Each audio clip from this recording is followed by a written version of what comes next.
एक समय की बात है। एक छोटे से गांव में मोहन नाम का एक युवक रहता था। बचपन से ही उसने यही सीखा था कि परिवार ही सबसे बड़ी शक्ति है। माता पिता, भाई बहन, रिश्तेदार और मित्र यही जीवन की सबसे बड़ी पूंजी हैं। वह सभी के लिए दिन रात मेहनत करता था। अपने सुख दुख की परवाह किए बिना हर किसी की सहायता करता, क्योंकि उसे विश्वास था कि जब कभी उस पर कठिन समय आएगा तो यही लोग उसके साथ खड़े होंगे। समय बीतता गया। मोहन बड़ा हुआ, नौकरी करने लगा और अपनी कमाई का अधिकांश भाग परिवार की खुशियों में खर्च करने लगा। किसी रिश्तेदार को पैसों की आवश्यकता होती तो सबसे पहले मोहन ही आगे आता। किसी मित्र पर संकट आता तो वह अपना काम छोड़कर उसकी सहायता करता। उसे लगता था कि यही सच्चा धर्म है और यही जीवन का उद्देश्य है। लेकिन संसार का नियम बड़ा विचित्र है। जब तक मनुष्य के पास धन, शक्ति और सामर्थ्य होती है, तब तक उसके चारों ओर लोगों की भीड़ लगी रहती है। जैसे ही परिस्थितियां बदलती हैं, वही भीड़ धीरे धीरे दूर होने लगती है। एक दिन मोहन के व्यापार में भारी नुकसान हो गया। वर्षों की कमाई कुछ ही दिनों में समाप्त हो गई। कर्ज बढ़ने लगा। जिन लोगों के लिए उसने अपना सब कुछ लगा दिया था, अब वही लोग उससे दूरी बनाने लगे। जिन रिश्तेदारों के घर वह सम्मान से बुलाया जाता था, अब वे उसे देखकर रास्ता बदल लेते। जिन मित्रों ने जीवन भर साथ निभाने की कस्में खाई थीं, वे फोन तक उठाना बंद कर चुके थे। मोहन का हृदय टूट गया। उसे समझ नहीं आ रहा था कि आखिर गलती कहाँ हुई। क्या प्रेम करना गलत था? क्या दूसरों के लिए जीना गलत था? क्या रिश्तों पर विश्वास करना गलत था? एक रात वह अत्यंत दुखी होकर नदी के किनारे बैठ गया। उसकी आंखों से आंसू बह रहे थे। उसने आकाश की ओर देखकर कहा, हे प्रभु, मैंने किसी का बुरा नहीं किया, फिर मेरे साथ ऐसा क्यों हुआ? जिन लोगों को अपना समझा, वही आज मुझे छोड़कर चले गए। उसी समय उसे ऐसा अनुभव हुआ मानो कोई मधुर स्वर उसके हृदय में गूंज रहा हो। वह स्वर श्री कृष्ण का था। श्री कृष्ण बोले, वत्स, तुम जिस सत्य को आज दुख मान रहे हो, वही तुम्हारे जीवन का सबसे बड़ा ज्ञान बनने वाला है। मोहन ने आश्चर्य से पूछा, प्रभु, क्या सारे रिश्ते झूठे हैं? श्री कृष्ण मुस्कुराए और बोले, नहीं वत्स, सभी रिश्ते झूठे नहीं होते, लेकिन यदि तुम उनसे स्थायी सुख और सुरक्षा की अपेक्षा करते हो तो तुम दुख पाओगे। संसार के अधिकांश रिश्ते परिस्थितियों से बंधे होते हैं। जब परिस्थिति बदलती है तो उनका व्यवहार भी बदल जाता है। मोहन ने पूछा, फिर अपना कौन है? श्री कृष्ण बोले, जब मनुष्य जन्म लेता है तब वह अकेला आता है। जब मृत्यु होती है तब भी अकेला ही जाता है। जन्म के समय कोई रिश्ता साथ नहीं आता और मृत्यु के समय कोई रिश्ता साथ नहीं जाता। जो साथ जाता है वह केवल कर्म, संस्कार और ईश्वर से जुड़ा तुम्हारा संबंध है। मोहन ध्यानपूर्वक सुनने लगा। श्री कृष्ण बोले, महाभारत में देखो, जब अर्जुन युद्धभूमि में खड़ा था, उसके सामने उसके अपने ही थे, भीष्म, द्रोण, कृपाचार्य, कौरव और अनेक संबंधी। यदि केवल रिश्तों को ही सत्य मान लिया जाता तो धर्म की स्थापना कभी नहीं होती। इसलिए मैंने अर्जुन से कहा कि मोह से ऊपर उठो और धर्म का पालन करो। रिश्ते तब तक सुंदर हैं जब तक उनमें प्रेम, त्याग और धर्म है।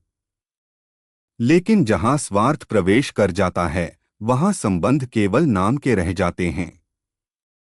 मोहन ने पूछा, प्रभु, फिर लोग प्रेम क्यों बदल लेते हैं?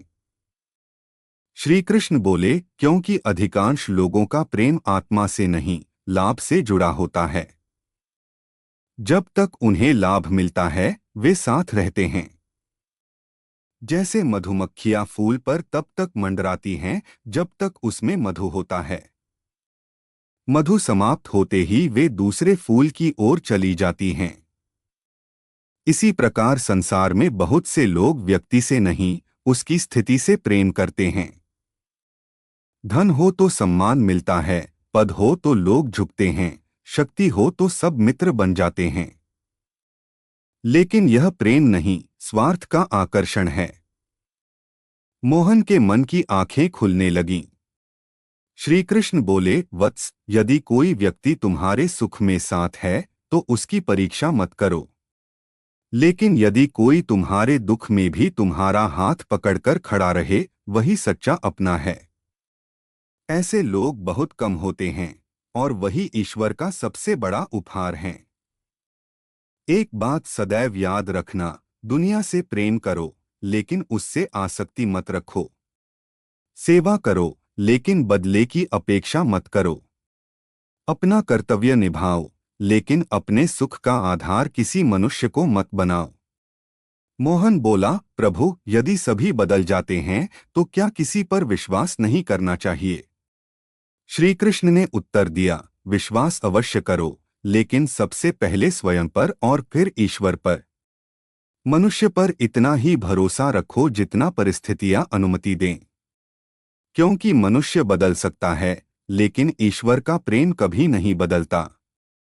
उन्होंने आगे कहा, तुम्हारा सबसे बड़ा साथी तुम्हारा विवेक है। सबसे बड़ा धन तुम्हारे अच्छे कर्म हैं। सबसे बड़ा रक्षक तुम्हारा धर्म है। और सबसे बड़ा अपना मैं हूं, जो हर परिस्थिति में तुम्हारे हृदय में निवास करता हूं। मोहन की आंखों से आंसू बह रहे थे, लेकिन अब वे दुख के नहीं, आत्मज्ञान के आंसू थे। श्री कृष्ण बोले, जब तक तुम लोगों से यह अपेक्षा करोगे कि वे तुम्हें हमेशा समझेंगे, तुम्हारा साथ देंगे और कभी नहीं बदलेंगे, तब तक तुम बार बार दुखी होगे। लेकिन जिस दिन तुम समझ जाओगे कि प्रत्येक व्यक्ति अपने कर्मों, अपनी बुद्धि और अपनी परिस्थितियों के अनुसार व्यवहार करता है, उसी दिन तुम्हारा मन शांत हो जाएगा। उन्होंने आगे कहा, वत्स, संसार एक सराय की तरह है। यहाँ सभी यात्री हैं। कोई कुछ समय पहले आया, कोई बाद में आएगा, कोई पहले चला जाएगा और कोई बाद में। यदि यात्री को ही अपना स्थायी घर समझ लोगे तो विदाई के समय दुख अवश्य होगा। मोहन ने हाथ जोड़कर कहा, प्रभु, अब मुझे समझ आने लगा है कि मेरा दुख रिश्तों के कारण नहीं, बल्कि उनसे जुड़ी मेरी अपेक्षाओं के कारण था।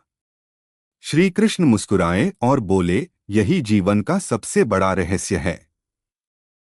श्री कृष्ण ने मुस्कुराते हुए कहा, वत्स, अब मैं तुम्हें बताता हूं कि सच्चा अपना कौन है। इस संसार में मनुष्य अनेक संबंध बनाता है। कोई माता पिता कहलाता है, कोई भाई, कोई बहन, कोई मित्र, कोई पति या पत्नी और कोई संतान। इन सभी संबंधों का अपना महत्व है। इनका सम्मान करना भी मनुष्य का धर्म है। किंतु यह समझ लेना कि यही संबंध हमेशा वैसे ही रहेंगे जैसी तुम्हारी इच्छा है, यही सबसे बड़ा भ्रम है। संसार परिवर्तनशील है। जो आज तुम्हारे साथ है वह कल किसी और परिस्थिति में हो सकता है। इसलिए संबंधों से प्रेम करो, उनका सम्मान करो, लेकिन अपने मन की शांति को उनके व्यवहार पर निर्भर मत होने दो। मोहन ध्यान से सुन रहा था। उसके भीतर वर्षों से जमा हुए प्रश्न एक एक करके शांत हो रहे थे। श्री कृष्ण बोले, जब मनुष्य किसी से अत्यधिक अपेक्षा करता है तभी दुख जन्म लेता है।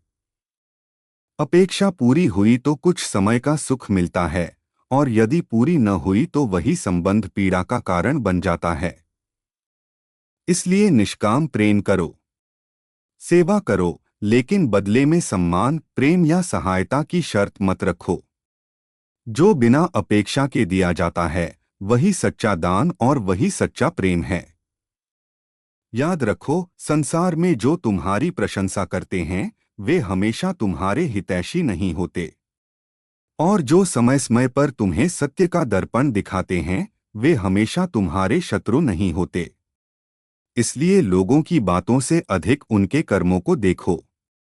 फिर श्री कृष्ण ने कहा, सच्चा अपना वह है जो तुम्हें धर्म के मार्ग पर चलने की प्रेरणा दे, जो तुम्हें पाप से बचाए, जो तुम्हें ईश्वर की ओर ले जाए, जो तुम्हारे पतन में नहीं बल्कि उत्थान में प्रसन्न हो।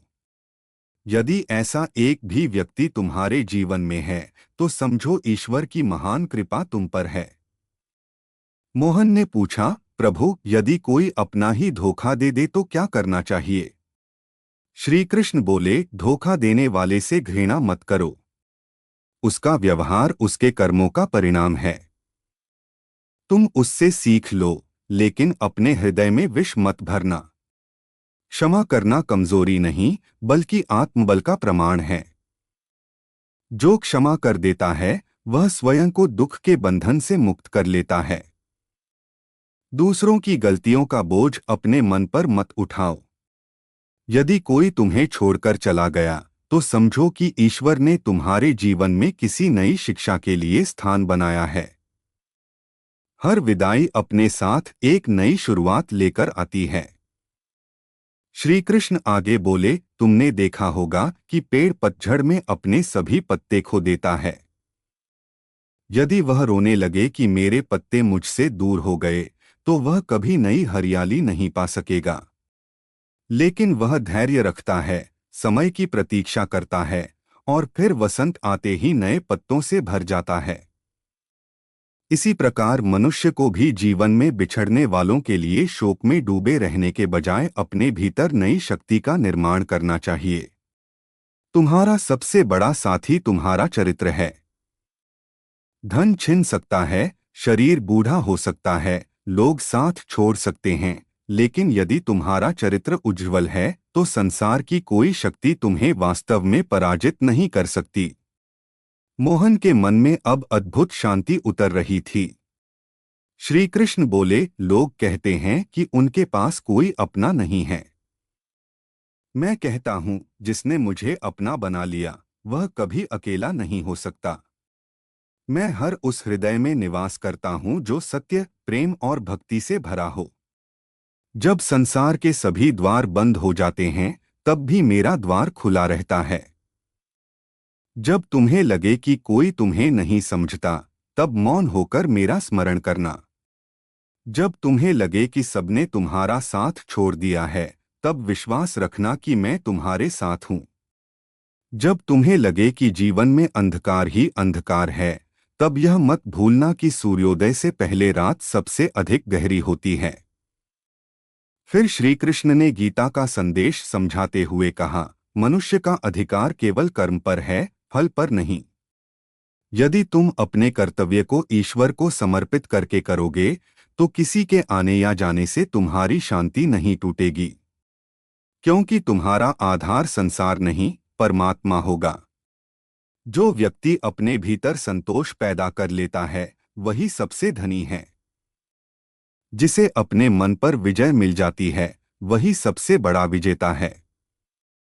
और जिसने मुझे अपने जीवन का आधार बना लिया उसे संसार का कोई दुख स्थायी रूप से विचलित नहीं कर सकता। मोहन ने हाथ जोड़कर कहा, प्रभु, अब मैं समझ गया हूं कि समस्या रिश्तों में नहीं थी बल्कि मेरी आसक्ति में थी। मैंने लोगों को स्थायी मान लिया जबकि वे भी समय और परिस्थितियों के अधीन थे। श्री कृष्ण मुस्कुराए और बोले, वत्स, यही ज्ञान जीवन को बदल देता है। परिवार से प्रेम करो, माता पिता की सेवा करो, मित्रों का सम्मान करो, पत्नी और बच्चों का पालन करो, समाज के प्रति अपने कर्तव्य निभाओ। लेकिन यह कभी मत भूलो कि इन सब का मूल उद्देश्य धर्म और प्रेम है, मोह नहीं। जब प्रेम में स्वार्थ नहीं होता तब वह ईश्वर के समान पवित्र बन जाता है। हर सुबह यह सोचकर उठो कि आज मुझे अपने कर्मों को श्रेष्ठ बनाना है। हर रात यह सोचकर सो कि मैंने किसी का दिल तो नहीं दुखाया। यदि तुम्हारा जीवन सत्य, करुणा, सेवा और भक्ति से भर गया तो संसार चाहे तुम्हारे साथ रहे या न रहे, तुम्हारा जीवन सफल हो जाएगा। मोहन की आंखों से आंसू बह निकले। उसने अनुभव किया कि उसके हृदय का सारा बोझ उतर चुका है। अब उसे किसी से शिकायत नहीं थी। उसने निश्चय किया कि वह अपने सभी संबंधों का सम्मान करेगा, लेकिन अपनी खुशी और शांति केवल श्री कृष्ण के चरणों में खोजेगा। उस दिन के बाद उसका जीवन बदल गया। लोग पहले जैसे ही थे, लेकिन मोहन बदल चुका था। अब वह किसी के बदल जाने से नहीं टूटता था, किसी की प्रशंसा से अहंकारी नहीं होता था और किसी की उपेक्षा से निराश नहीं होता था। उसका विश्वास अब मनुष्यों की बदलती प्रवृत्ति पर नहीं, बल्कि श्री कृष्ण के अटल प्रेम पर था। यही श्री कृष्ण का संदेश है, संसार के रिश्तों का सम्मान करो, लेकिन उनसे बंधो मत। सबसे सच्चा अपना वही है जो हर जन्म, हर परिस्थिति और हर श्वास में तुम्हारे साथ रहता है। वह है परमात्मा। जो श्री कृष्ण को अपना बना लेता है, उसे फिर कभी यह प्रश्न नहीं सताता कि मेरा अपना कौन है, क्योंकि उसके जीवन का उत्तर स्वयं श्री कृष्ण बन जाते हैं।